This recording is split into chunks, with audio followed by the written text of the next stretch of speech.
The McAlvany Weekly Commentary, covering monetary, economic, and geopolitical news events. Now, here are Kevin Orrick and David McAlvany.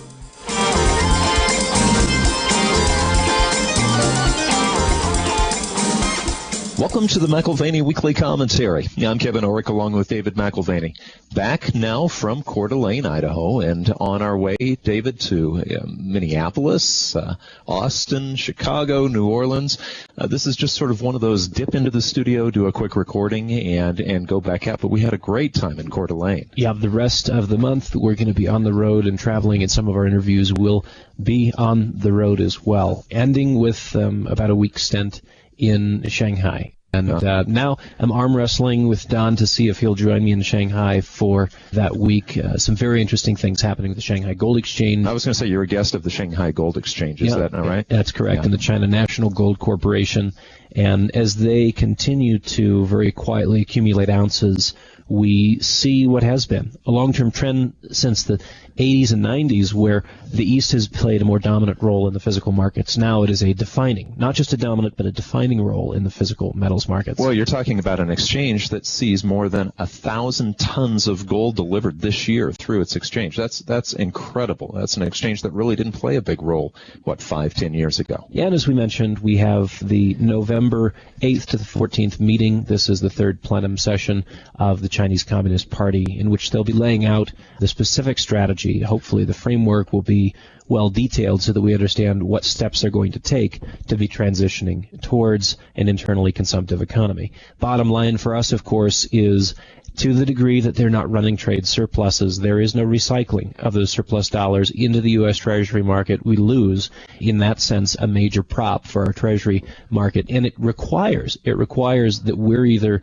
not running a deficit anymore, this is a spending deficit, or that the Fed is required to monetize that much more, $100, $200, $300 billion more than they're already doing through what is euphemistically known as quantitative easing. Well, and we cannot overstate how incredible a change that really is. The symbiotic relationship between ourselves and China for the last 30 or 40 years has been we run a deficit with them, they take those surplus dollars and bring them right back to us. Now we're seeing them purchasing gold. We're seeing them move to an internally consumptive economy, like you're saying.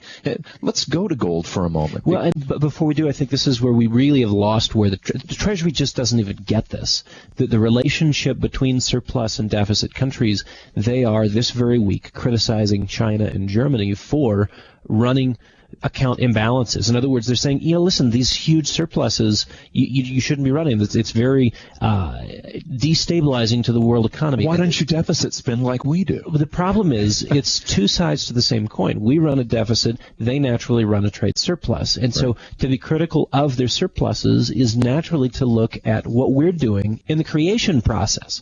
We're part and parcel to these surpluses that are being created elsewhere. And of course, you look at peripheral Europe and the same thing. You have deficit countries and surplus countries. Germany happens to be running a surplus. Well, there's not a huge pat on the back for the Germans just because they're running a trade surplus. That requires deficits on the other side. It's an accounting equation.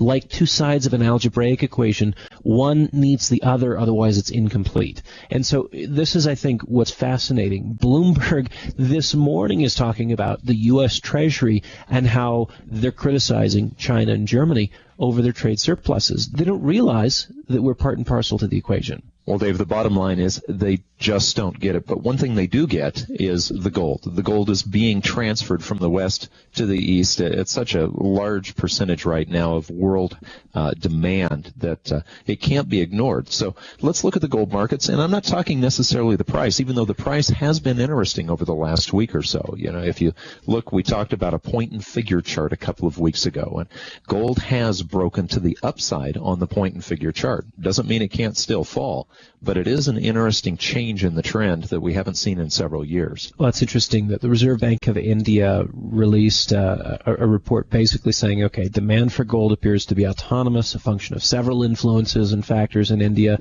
They go on to say the supply of gold through organized channels can be constricted, but buyers may take recourse to unauthorized channels to buy gold. Oh, sure, Pakistan. I mean, look at Pakistani numbers. And this is what is in sort of the DNA of someone who is a culture that is oriented towards hard work and savings. You don't trust your savings to a central banker. Those are lessons that are learned the hard way in other parts of the world, and they're lessons that still have to be learned in our own culture. We've had the benefit of low rates of inflation for a long, long period of time, nothing that would be sort of hair-raising, an 8, 10, 12, 15, 20% rate of inflation, which is what they deal with quite a bit in Asia from time to time, not year in and year out, but often enough that they say, I never met a central banker I fully trusted. Well, isn't that an interesting attitude? And why would you trust them, Dave? I was at a local bookstore this weekend, and I see that Alan Greenspan has a new book out. It's called The Map and the Territory. And I flipped it over and looked at the back, and it said,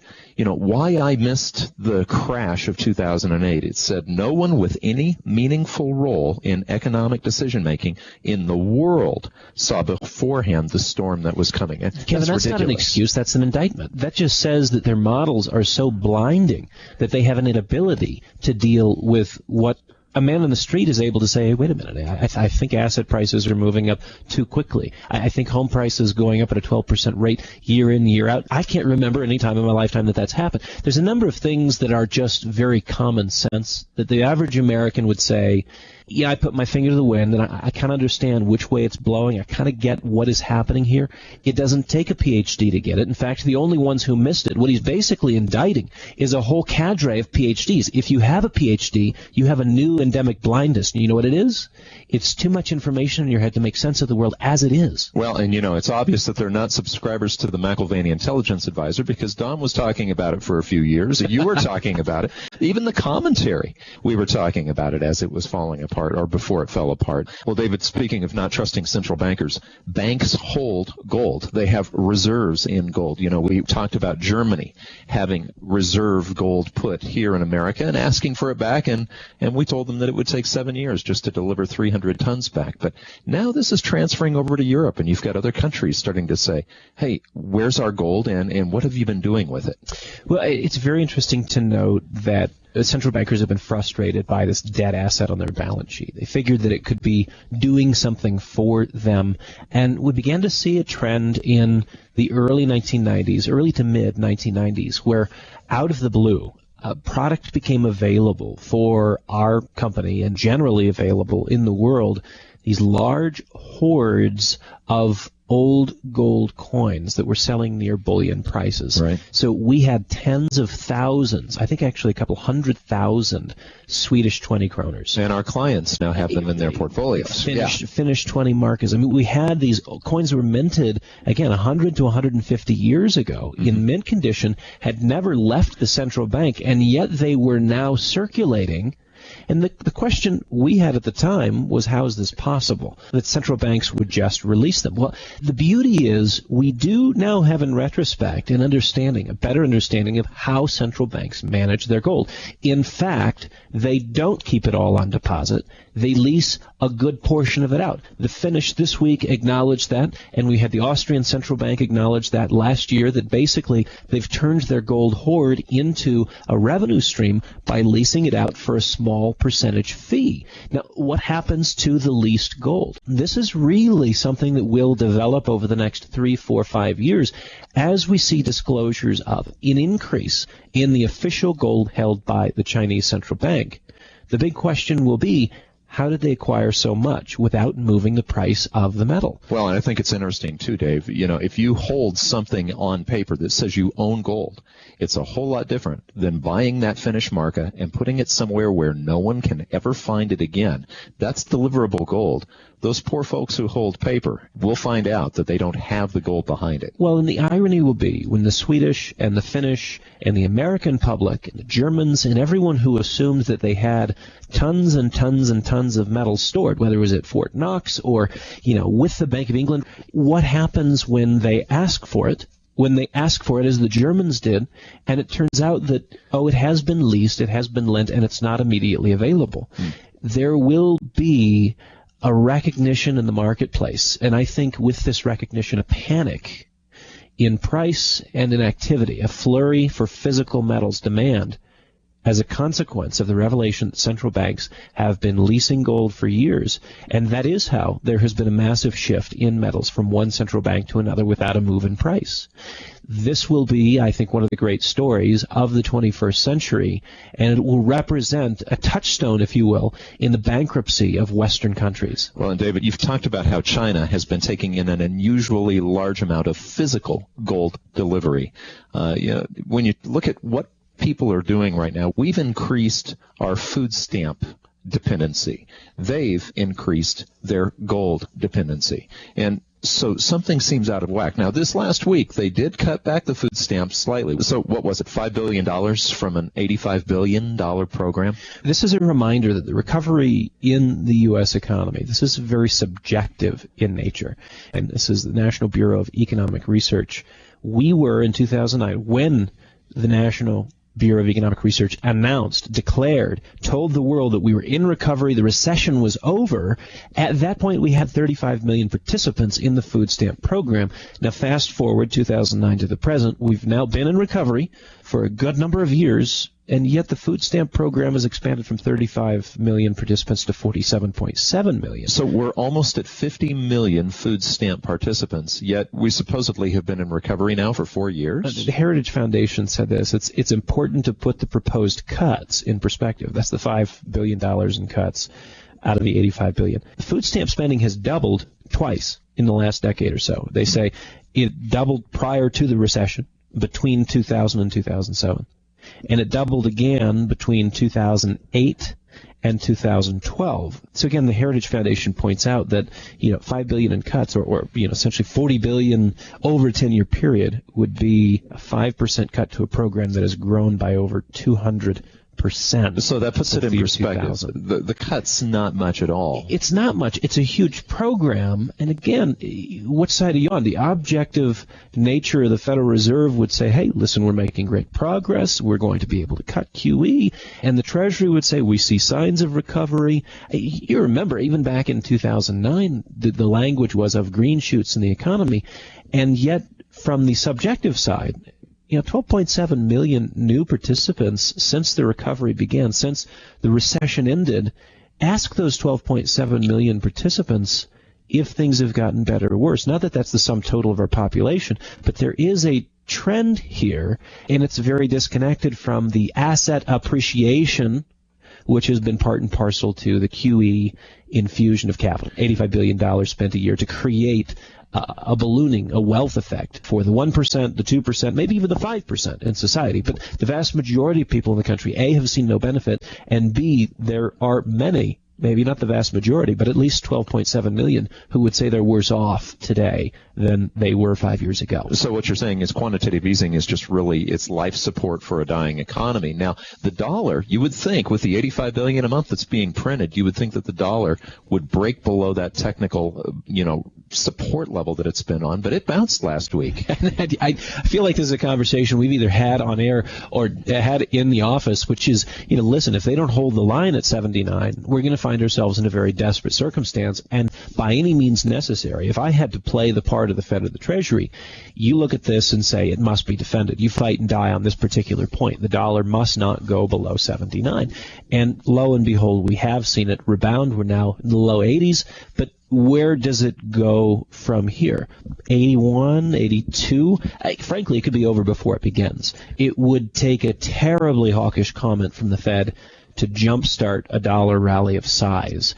Barring that, we do see the dollar's half-life is limited. We do see the trend is down, and we do see that level of 79 being retested, and at some point, if not this year, certainly next, broken. But again, we're down to a market which is dependent on what the Fed says. We're always going to encourage you to look at what they're doing more than what they're saying, but the market will move in the short run on the basis of language and language only. Well, and you notice the language changes. Right as you get near that level, you'll start to hear someone come out, and they're called hawks, okay? And the hawk is somebody who's going to talk about tapering back quantitative easing. Now, we talked with Bill last week, Bill King, and taper's off the table. We all know that, but the talk's not off the table. Now, there's a couple of things that we will want to talk about, just a review of some of the things we talked about with King, because I think were very important, but we also want to look at sort of the distortion of incentives. This is sort of short-term thinking in corporate America, major increases in share buybacks, in what has been called a bonus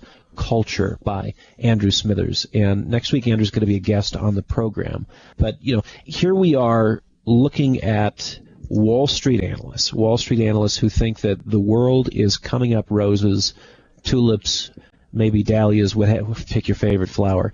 And it's not that they're 100% bullish, but what is interesting is that nearly 100% of analysts are bullish. So 41% today would put a buy recommendation on the stock market. 24% would put a strong buy on the stock market. About 28% would say we're neutral, hold, which is not a sell, it's just hold. So you put those together, you're talking over 90%, or they're saying close they're buy or hold. Yeah, close to 95% are positive to neutral. 5% are suggesting a sell. I mean, give it a few months, and what you may witness for the first time in market history is where the sell category is no longer even needed. Yeah, everybody's 100% bullish. Right. Well, analysts are missing a few terribly important points. You've got 4% that are in the underperform category, because remember, putting a sell recommendation puts a firm at risk of lawsuit, because they're making a proclamation, an objective proclamation, that stock they think will go down and therefore you should sell. So they changed the language on that. Now it's called underperform. So you have 4% of analysts which suggest underperform, and that leaves just 1% with a strong sell category. This is complements of cross currents, these numbers.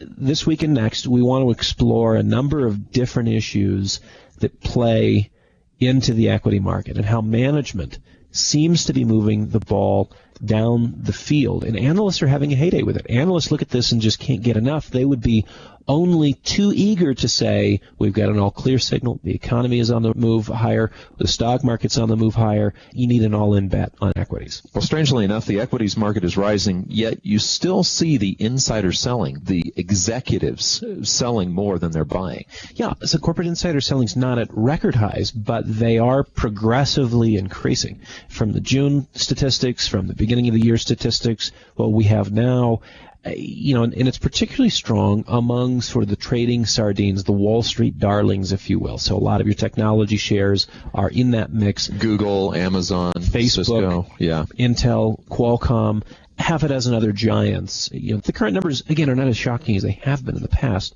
but are still fairly sizable. 387 liquidations for every one purchase. 387 to 1, that's still a very strong ratio. Or in terms of shares, you're talking about one share bought for every 6,429 shares sold. And that does not include the very large and automatic sales from Apple.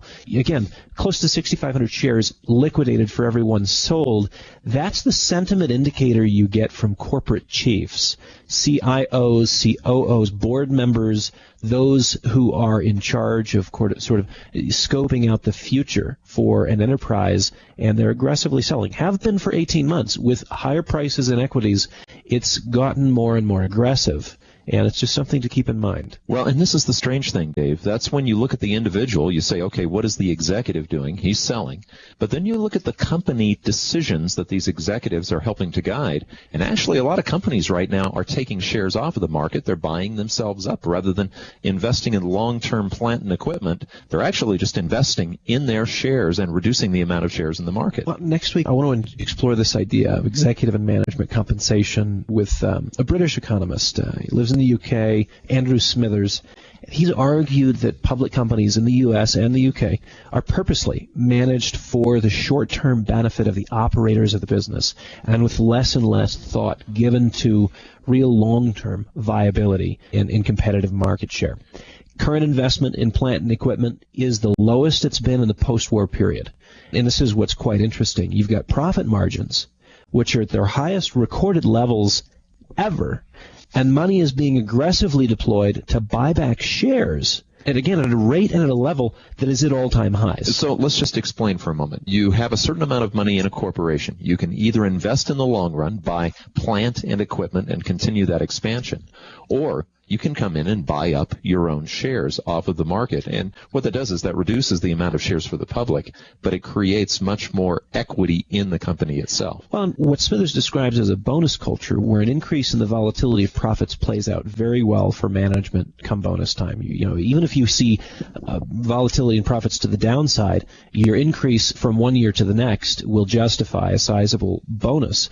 But those share buybacks have become a primary means of boosting earnings per share. And this does also factor into sort of how executives are compensated. It used to be fairly standard to have a decent-sized salary and a decent-sized bonus. Now you've seen an increase not only in salaries, but an exponential increase in bonuses, those bonuses tied to short-term performance variables. So what you're taking is you're taking shares off of the market and you're creating fewer, so the earnings per share is going to be divided by fewer shares. That's exactly right. Total earnings divided by fewer number of shares, that increases your earnings per shares, and delivering the numbers that in turn deliver larger bonuses. Sure. So, yeah, some of Smithers' numbers are frightening, comparing the current levels of share buybacks to investment in plant and equipment. I mean, just as an example, he cites, Q2, that is second quarter and third quarter of 2012. Buybacks then and now are about $400 billion a year. So if you're looking at sort of the run rate, $400 billion a year. Companies are today the largest investors in the marketplace for their own shares. We're not talking about, going out and buying at the competition. We're not talking about, again, sort of increasing capacity. There is no real investment in plant and infrastructure today. They're shrinking the number of shares outstanding, hitting the number, playing the Wall Street game, and being able to thereby get their big bonuses. So again, if you don't appreciate how executive compensation works, you might think that it's the best thing going. Look at this. We have a great franchise and we want to own more of it. Well, if that were the case, executives wouldn't at the same time be liquidating shares, their own shares, at breakneck speed. This is what breaks the whole mechanism of this Keynesian phenomenon that the Fed and the Treasury are trying to put forth. They're quantitatively easing and printing a lot of money. It's going into the stock market. It is not going into reinvestment or investment into the future. And so, Bill King talked about this. You've talked about this. The mechanism is broken. The money's being printed, but it's not getting into anything that creates economic growth. Well, and Keynes did think that you should step in, and if there was a major drop in the economy, a drop in quote-unquote aggregate demand, then that's where you had government deficit spending. That was supposed to step in, fill the gap until you had a new source of demand or the old source reemerge, and that would either be business spending or consumption. That would be household consumption. And at this point in the game, the Fed and the Treasury are very disappointed with corporate America, right? Because you've got all of these vast cash hoards which should be rolling into the economy via investment, and instead the trend has been to use low interest rates and cheaply borrowed dollars, which again the Fed and the Treasury have delivered up, for the purpose of retiring shares, shrinking the number of shares outstanding, improving earnings per share in that game of meeting and beating Wall Street's quarterly expectations. When the stock rises, that allows for stock compensation packages to improve, bonuses expand, you've got the multiple of the base salary. And again, this is an amazing game. It was just redesigned in the last 15, 20 years, and the unfortunate coincidence is that it is increasing management turnover. Nobody wants to stay at a company very long. They want to get what they can while they can. Sure, you boost the bonus and then you leave. Yep. So you've shrunk the time frame for deliverable goals, again, what Smithers calls the bonus culture. And there are other issues we want to explore with Andrew next week. I've read Andrew for years, 12 to 15 at least, and I've found him to be an excellent thinker, an excellent analyst, without an axe to grind. Well, we've talked about the Q ratio. He wrote a book about that back in 2000. I would say he wrote the book. I mean, so Tobin's Q, this is coming from Nobel Prize-winning economist. That's where Tobin's Q came from. But in terms of taking the idea and really translating it for a modern working era, He wrote the book on the Q ratio back in 2000. He argued that equities had never been so overvalued and were likely to fall severely. Frankly, on that same measure, using Q today, we talked about this before, particularly helpful today because it's consistent. In history, there is this mean reversion. It goes to overvaluation, then it goes to undervaluation, back to overvaluation, back to undervaluation, and it moves back and forth above and below a mean. And he would argue that today we're 65% overvalued in the equity markets. He rang the bell in 2000. He called it. He said, we're too expensive. Stocks have to go down. This is absurd. And lo and behold, we are 65% overvalued today in the equity markets. We're not quite to the extremes seen in 1929 or in 1999 using the Q ratio or Tobin's Q, but we are on a par with where the market was in 1906, in 1937, 1968. 1968 was probably the bear market most similar to the one that we're in now.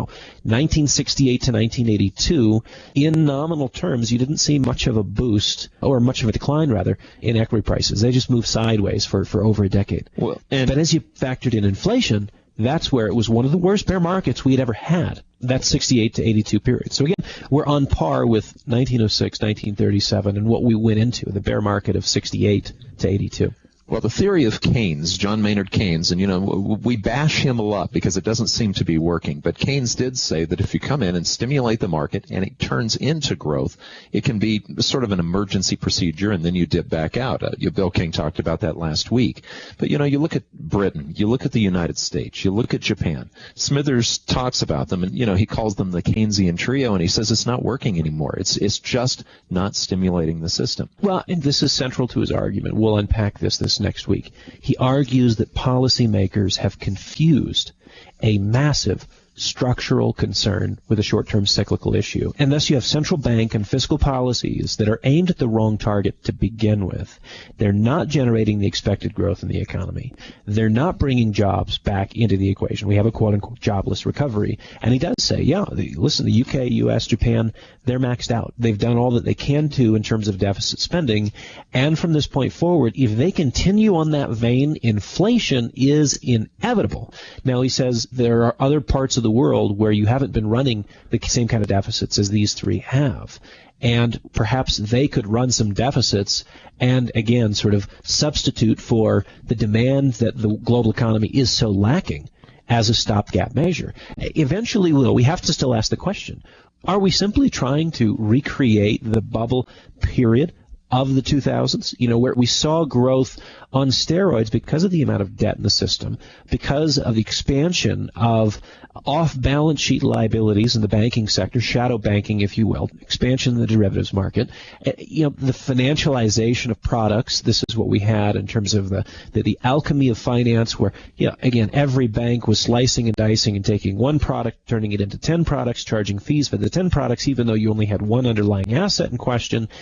All those games, is that really what we want to go back to? Is that what we're holding out for, is just a return? Well, Tobin's Q may be one way of measuring whether you're overvalued on the stock market, but something even less complex than that is just looking at margin debt. Right now, stacking is what people are doing. They're saying, okay, well, with $1, I want to buy $10 worth of stocks because it's not going down. It's as good as it gets. We've gotten an all clear from the Fed. We know that it's only up from here. You listen to Wall Street, and it's only strong prognostication. Well, there are a few more in the audience that are noticing that margin debt has breached all-time highs, and beginning to see a few more articles in the mainstream media on that.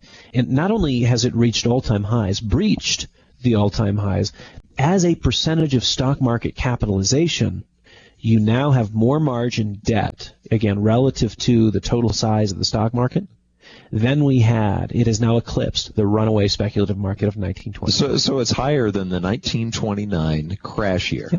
Well, and Alan Newman points out that there's nothing in the margin stats that help us precisely to predict a market top. But he reflects on the three previous peaks, followed successively by well, back in 1929, a 90%, let's call it 89 to be precise, percent decline. And then more recently, a 50% decline. And then most recently, here within the last decade, another 50% decline in equities. But maybe it's different this time, Dave. Maybe this time we're going to get away with this margin debt and not have the crash that this always has predicted in the past. One thing that you can't predict is how insane markets can become and how irrational investors can become. And so, well, perhaps the Fed is distorting the picture beyond what most of us have an imagination for. I would agree with you. We aren't going to see it different this time. But the danger of Fed activity today is that they're experimenting with monetary policies that have never before been implemented on this kind of a scale. The consequence has been to inflate asset prices. And if they should fall, this is the real issue, if you set asset prices on such a high perch, when they fall farther than they would have otherwise. The issue, the core issue there is that because you've combined this backdrop of indebtedness, again, household indebtedness, corporate indebtedness, at the national level, indebtedness, when you have a collapse in asset prices, you're inviting a depression, not a recession, into the picture. So debt is that backdrop issue, a fall in the price of assets. It causes hemorrhaging in the debt markets with a knock-on effect felt in the banking and financial community as a result of having leveraged balance sheets. So again, you've got the financial industry, which has all this leverage, and the debt that's backing it, all of a sudden a decline in asset prices, and what may have felt good on the way up, a double dose, leverage again, helps increase your profitability and your returns, but it's a double dose of punishment. It hurts. It's painful on the way down. Well, and that takes us to something that Bill King talked about last week. He talked about a chart formation called a rising wedge. He even said you can Google it and see that that's always an indication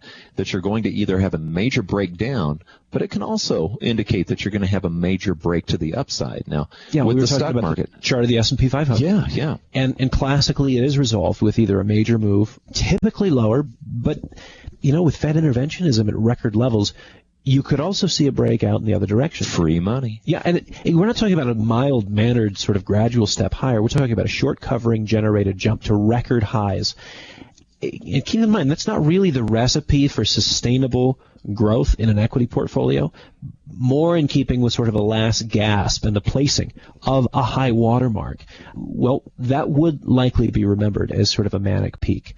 Our opinion, consistent with Bill's last week, the odds favor a move lower, with volumes being one indicator, volumes of shares traded in the New York Stock Exchange continuing to decline. You realize, Kevin, that over the last decade, we've seen volumes decline on the New York Stock Exchange by between 50 and 60%. Off of their peaks. They accelerated into 2006 and 7 and 8, and off of those peaks, we are now at the same levels that we were circa 2000, 2001. And this is including the high-frequency traders and a lot of the shares that are being traded just by computer. Well, right. And then that's where the majority of volume is coming from. 60 to 70% of existing volume is not from individuals buying mutual funds or buying individual shares. It is algorithm traders. It is Wall Street trading their own book, not your money, their money. And it's interesting. Yeah, the decline in volumes, that is to us a real telltale. When this market turns and rolls over, it's going to be ugly. The Fed's footprint, that is the major footprint in the market. And we did talk about the S&P 500. Well, compare the S&P 500, that chart, and if you were to overlay a chart of the Fed's SOMA, that's the ironic, the acronym for the System Open Market Account. This is not a drug that you get to keep your mind numb, as we found in A Brave New World. Now, the Fed actually has this thing called SOMA, the System Open Market Account. If you overlay that with the equity market, the S&P 500, you observe that Fed activity begets market activity. And when the Fed pauses for any time at all, so does the market. So, we're in this strange environment. Stocks are dependent on the buoyant sentiment generated by QE.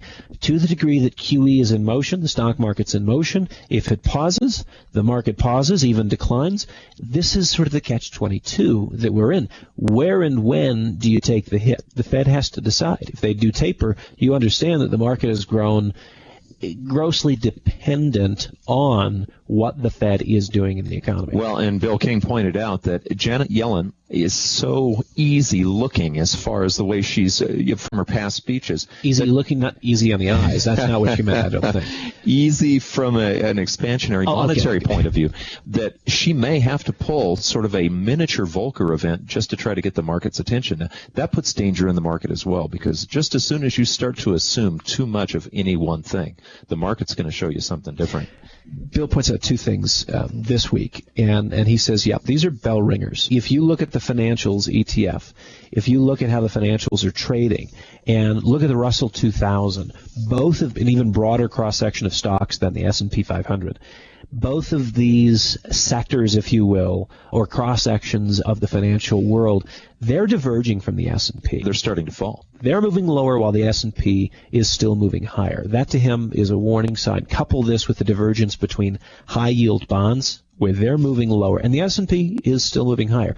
These, you have telltales which indicate money is becoming more risk-averse and taking profits, even as the indexes draw the public in, and the mass media continues to sort of sound the drumbeat. Here's how you make money in the market. Just put more money to work. You were only so foolish to have it all sitting in cash all these months and years.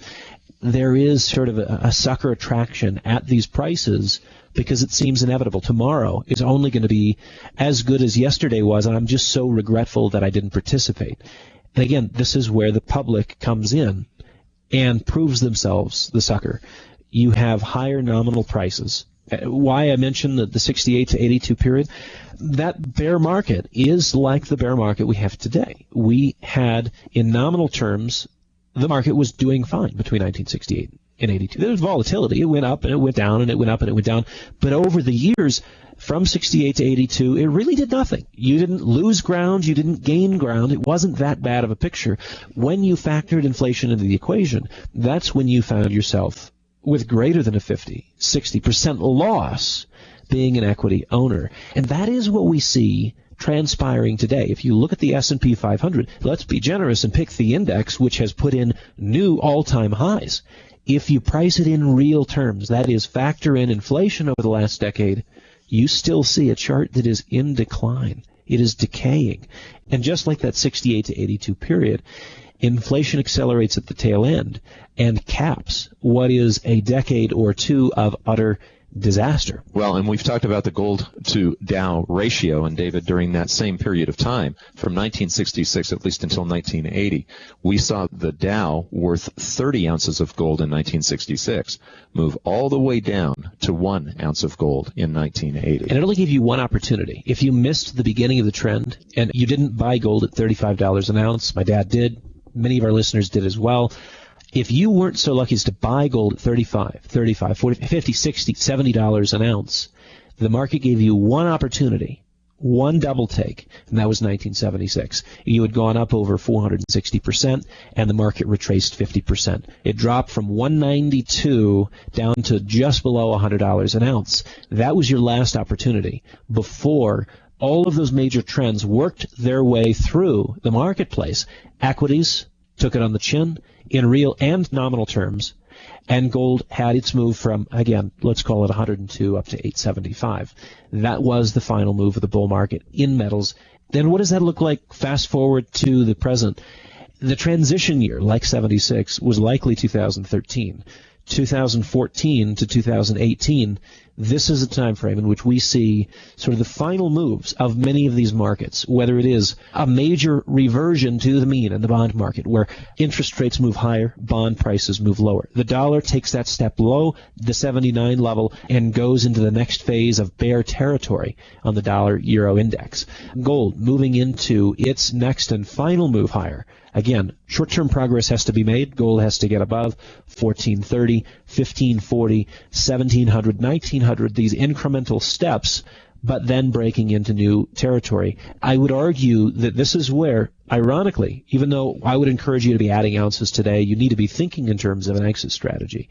When you buy something, you need to know what to do with it, how and when to dispose of it. I would confidently be adding ounces at these levels, but with an idea that what happens over the next months to years will happen on an accelerated basis, not unlike what we saw in the 1970s. Inflation is of that nature. You go from zero expectations to the expectation of inflation, feeding on and multiplying the concerns and becoming a self-fulfilling prophecy, leading to even greater rates of inflation. Again, the argument we have to dissect with Andrew Smithers this next week is how do we, the Keynesian trio, step back from deficit spending, which if we continue on this course will lead to inflation, and will anyone else step up to the plate to do the same? Is that a long-term workable solution? In our opinion, no, but it may buy enough time for other elements in the global economy to recover.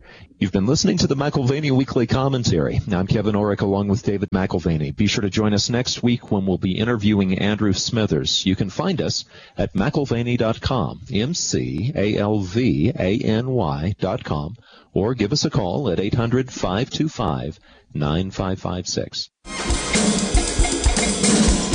This has been the McAlvany Weekly Commentary. The views expressed should not be considered to be a solicitation or a recommendation for your investment portfolio.